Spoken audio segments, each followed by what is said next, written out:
Aabot sa mahigit 10 milyong pisong halaga ng iligal na droga at smuggled goods ang nasabat matapos ang isang araw na operasyon ng buong hanay ng Philippine National Police, kasama ang mga naarestong mga sospek sa iba't ibang panig ng bansa.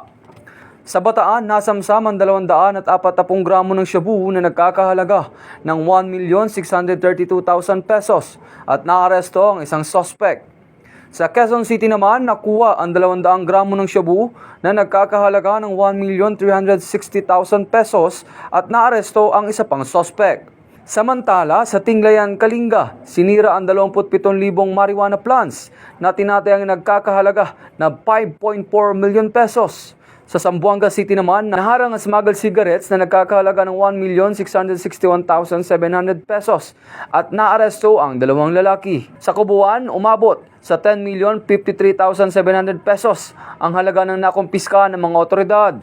Ayon kay Acting Chief PNP Police Lieutenant General Sem Melencio C. Nartates Jr., ang matagumpay na operasyon na ito ay patunay lamang ng walang humpay na laban ng pambansang pulisya ng Pilipinas kontra sa iligal na droga at kriminalidad upang masiguro ang kaligtasan ng bawat mamamayan.